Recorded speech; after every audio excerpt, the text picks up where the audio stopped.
जय निषाद राजभाई सारिया ने। आज जो इस वीडियो में मैं बात करने वाला हूँ निषाद समाज के दो स्टेट के नेताओं के बारे में। दोस्तों, लोकसभा चुनाव की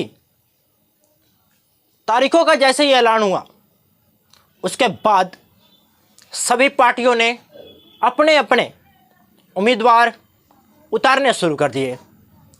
सभी गठबंधनों ने अपने अपने सहयोगी दल को कितना सीट देना चाहिए ये भी तय कर लिए। परंतु निषादों के दो बड़े राज्य उत्तर प्रदेश और बिहार, जहां पर अभी तक वहां पर 80 सीटें हैं, उत्तर प्रदेश में, बिहार में 40 सीटें हैं। 120 सीटों में निषाद समाज के दो पार्टियां हैं। उत्तर प्रदेश में निषाद पार्टी, बिहार में वीआईपी पार्टी। मैं आप सभी निषाद समाज के लोगों के बीच में एक बहुत ही महत्वपूर्ण बात बताना चाहूँगा कि 120 सीटों में एक भी सीट अभी तक निषाद समाज के पार्टी के द्वारा अपने सिंबल पर उम्मीदवार नहीं उतारे गए हैं। उत्तर प्रदेश में निषाद पार्टी भाजपा के साथ है। भाजपा ने उसे गठबंधन में एक भी सीट अपने सिंबल पर उतारने का अभी तक ऐलान नहीं किया। संजय निषाद को कितनी सीटें मिलेगी या मिली या फिर नहीं मिली, इस तक का ऐलान नहीं हो पाया। संजय निषाद दावा करते हैं कि उत्तर प्रदेश में निषाद समाज के लोगों की संख्या बहुत ज़्यादा है और ये रियलिटी भी है, पर दावा और टिकट अंतर हो जा रहा है। दावा तो बहुत बड़ा हो रहा है, पर जब बात आ रही है लोकसभा की सीटों का और अपने सिंबल पे उम्मीदवार उतारने का, अपनी पार्टी के उम्मीदवार उतारने का, तो वहाँ पे हिस्सेदारी, भागीदारी ना के बराबर मिल रही है। वही बिहार की बात करें तो बिहार में मुकेश सहनी जी दावा करते हैं अपने पार्टी की तरफ से कि हमारी निषादों की जनसंख्या तकरीबन बिहार में कास्ट सेंसस होने के बाद 9% से भी अधिक है। परंतु निषाद समाज के पार्टी वीआईपी पार्टी को न ही एनडीए गठबंधन ने एक सीट दिया और न ही इंडिया गठबंधन ने एक सीट दिया। 9% वाले समाज की पार्टी 1, 2, 3, 4, 5 सीटों के अंडर में नहीं आ पाई, जिसका दावा होना चाहिए कि मेरी 9% से ज़्यादा है जो संख्या, तो हमारे उम्मीदवार कम से कम 8 से लेकर 10 तक होना चाहिए। हमारी हिस्सेदारी 8 से लेकर 10 तक होनी चाहिए। जिस प्रकार से मैं आपको एक एग्जांपल दे सकता हूँ, भाजपा के गठबंधन में चिराग पासवान है, उनके कास्ट की संख्या तकरीबन 5 या 5.5% के आसपास है, या थोड़ा उससे कम होगा, एग्जैक्ट नहीं बता सकता। तो उसके हिसाब से उन्हें टिकट मिला कितना? 5।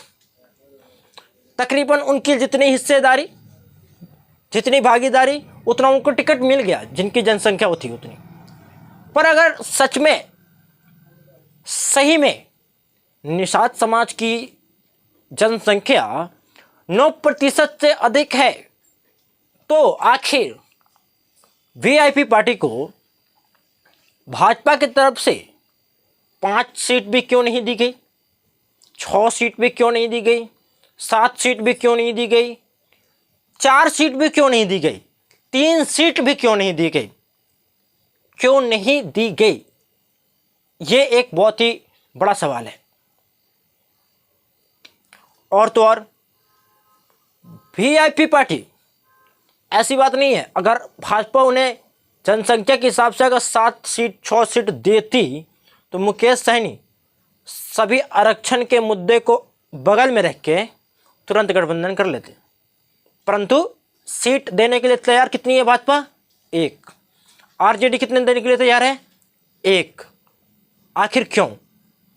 क्या निषाद समाज की जो जनसंख्या है वो फेक है? इसका मतलब है निषाद समाज की जनसंख्या 1% या 2% है, तभी तो पार्टियां भी उतनी ही हिस्सेदारी देने के लिए तैयार है।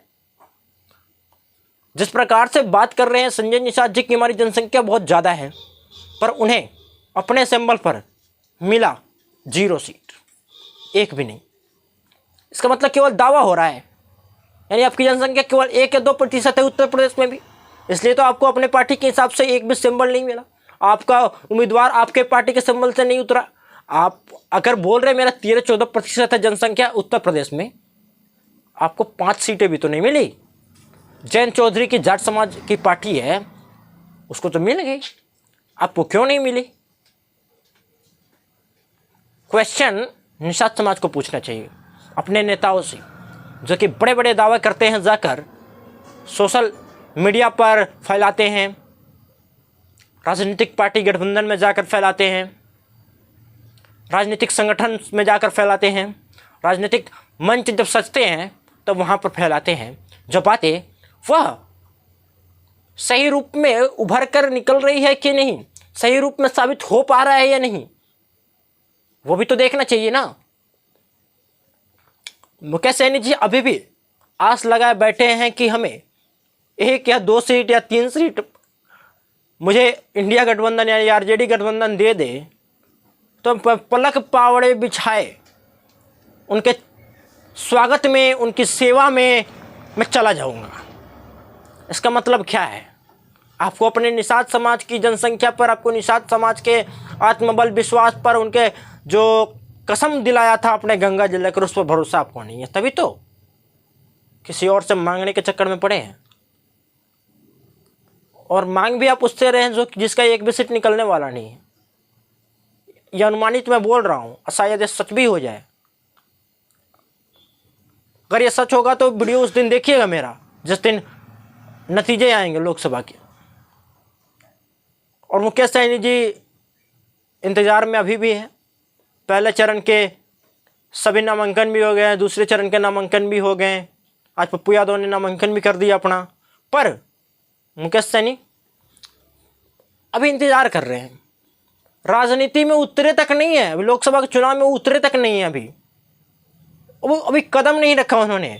पार्टियों ने अपना सिंबल बांट दिया, उम्मीदवार उतार दिए, नामांकन करा दिए, सब कुछ फाइनल करा दिया, और मुकेश सहनी अभी लोकसभा के चुनाव में उतरे नहीं है। तो ये क्या है? केवल नाम की जनसंख्या या रियलिटी में है भी? रियलिटी में आपकी पावर है भी। पावर होती तो आपको लोग जरूर उतनी हिस्सेदारी देते, आपको ऐसे नज़रअंदाज नहीं करते। और जिसने नज़रअंदाज किया है, अगर उसको सच में दिखाना अपना पावर, तो अकेले लड़कर दिखा दीजिए। अगले बार नज़रअंदाज नहीं करेंगे, अगले बार आप उनको नज़रअंदाज कर देना। तो ये होती है राजनीति। तो राजनीति आप लोग केवल इसलिए करते हैं कि समाज को छल सके। राजनीति आप लोग इसलिए करते हैं कि हमारा पॉकेट भर सके। राजनीति आप लोग इसलिए करते हैं मैं मंत्री विधायक सांसद बन जाऊँ और मेरे पास पैसे आ सके। तो इसलिए मत कीजिए, आप मजबूत समाज बनाने के लिए राजनीति कीजिए। ये वीडियो आपको कैसा लगा कमेंट सेक्शन में जरूर बताइएगा, और सभी निषाद समाज के लोग अपना राय जरूर शेयर कीजिएगा कि मैंने क्या गलत बोला और क्या सही बोला। धन्यवाद। जय निषाद राज।